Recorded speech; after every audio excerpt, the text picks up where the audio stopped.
Hi everyone, it's Diane. I'm going to make a card today using this little boy from my local stamp store. It's their line of stamps. They're called Stamping Fools in Upland, California. I'm probably going to make a card with this little girl later this afternoon, but for right now I'm going to use this little boy. I think he's really cute and he'll be a fun little guy for Easter cards. So the paper I'm going to use is this checked one by Creative Imaginations. It's smaller checks, larger checks, really pretty color. I really like that.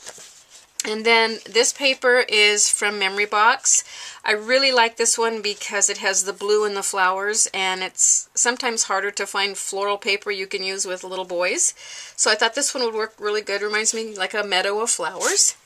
And then I'm going to use this one. It's got a stripe in it. It sort of reminded me of grass, but when I actually made this card, my husband thought it was a fence, so I don't know. Maybe it's just me. I thought it looked like grass. Or it could resemble, I mean, it's not exactly like grass, but anyway.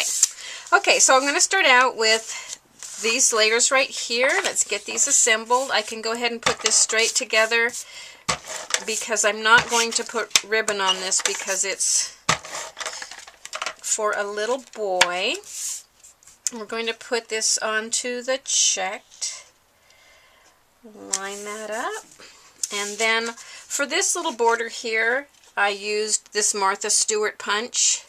And I thought it might make it look sort of hilly, but basically I think when this gets put together, that's going to get covered up by the stamp. So I'm not sure if I'll get the effect I was thinking of, but we'll see.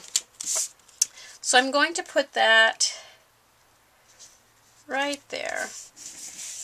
And if I was concerned about it matching up, I could have put that on here first before I layered it here so I could trim it. But I think I got it right. So we're going to go ahead and now attach this to the card. Okay, there we go. Didn't want a lot of white showing. So that's what that looks like. Just reminds me of a field. So I think we can get away with that with a little boy. So let's see. Next, I colored the little guy with my Copics. And for his little buttons so that they pop up and are shiny, I used one of the Viva Decor.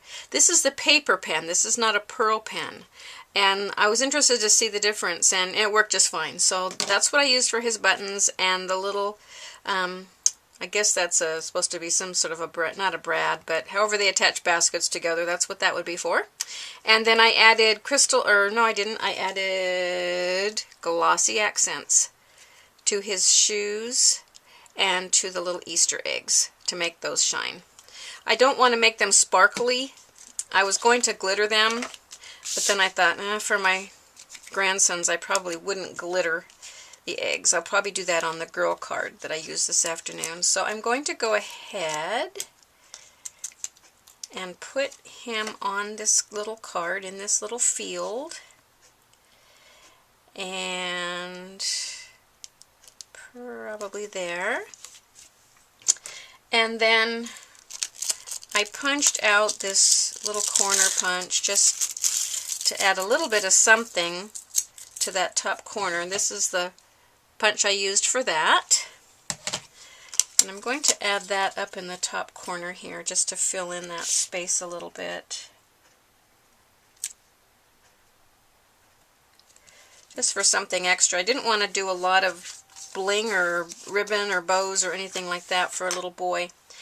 And when I was working on this, I realized I did not have a sentiment to put on here.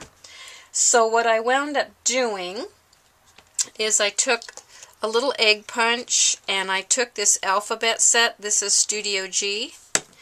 And I just punched out the letters Egg Hunt. It's easiest to punch out the letters or not punch them out, but to stamp them out first and then punch them out, because then you don't have to try to line up that letter perfectly on that little tiny egg shape. And if you want to stamp on there and it gets a little crooked, it doesn't really matter because you can straighten that out when you come in with the punch. So that's how I used the little egg punch to get my sentiment. And we're going to just put Egg Hunt on here. Now I went ahead and I put these through my little Xyron X machine, this little guy here.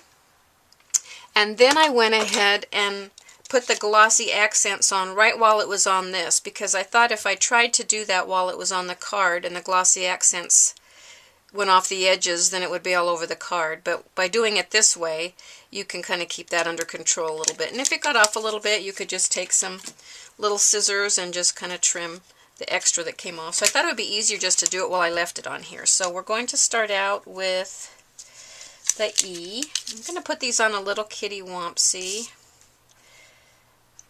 Okay, so let's go E, and then let's put the G maybe like that, and get off the other G, and see right there, there's a little bit that went off the edge, so I'm really glad I did it that way. Just trim that off. Okay, and we're going to put the other G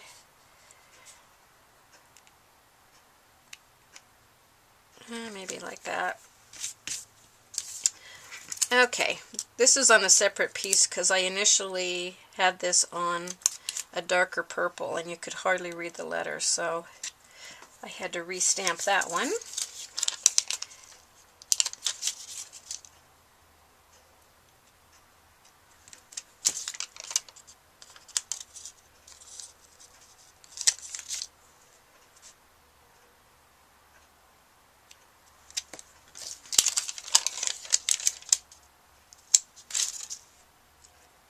There we go. Egg Hunt. So that's it. That's the card for today. So sometimes if you don't have a sentiment, there are other ways that you can get around it by playing with your alphabet stamps or printing something up on the computer, and then you can still have an image all set with its own little word sentiment that works for you, and that is it for today. So thanks for watching. Bye!